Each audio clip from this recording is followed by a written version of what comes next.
guys, it's Amy. Today is a Q&A of the day. I did a hybrid lesson not too long ago, and I do talk about the separation between lower body and the upper body. And the golfer commented on the video saying that he or she, I think it's a he, we'll just assume it's a he doesn't have enough lateral movement, but he has a lot of separation, and he was just wondering how he can fix it.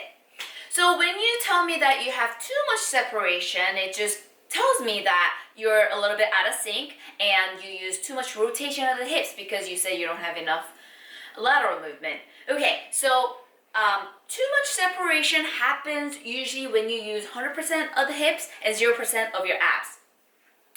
So when you use your hips and you have a very strong core, or you engage your core the correct way, then it looks like this. Your hips go, and the upper body follows through right away because this part that holds between your hips and the shoulders are engaged. So when your hips turn, of course your upper body goes right away and you're in sync and you don't feel like you have too much separation. But if you have a weak core or you don't engage the core the correct way, then it's gonna look like this. So there's nothing here and you use a lot of hips. You go hips, and then the shoulders don't follow through right away because this is so weak here.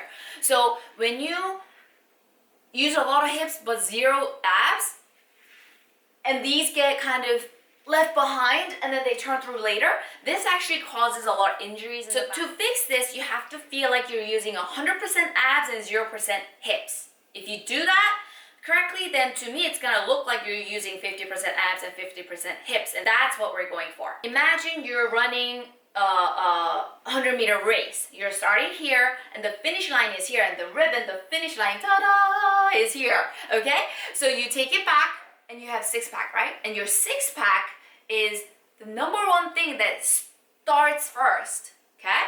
So you're back here. It's not the hips that start, it's the abs that start everything down. So it's gonna feel a little weird. So your hips are 45-degree turns. You're gonna try and hold this as still as possible.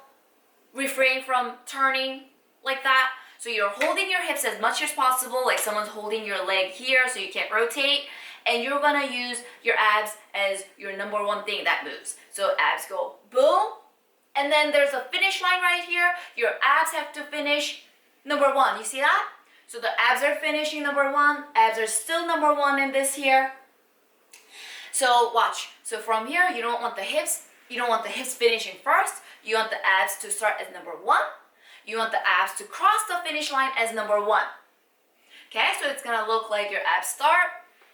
So it's really going to feel like your legs are very still, but to me, it's gonna look like you're using 50-50, and you're not gonna have that big separation. You're not gonna be out of sync. You're not gonna get injured.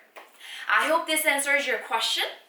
I was actually going to do a whole bunch of questions together and make it into one big Q&A video. But then I figured it'd be really hard to search. So I just wanted to do short videos, Q&As, and do them as much as possible so you guys can get your questions answered. Hope you guys have a great, accomplishing week, and I'll see you guys soon with another Q&A.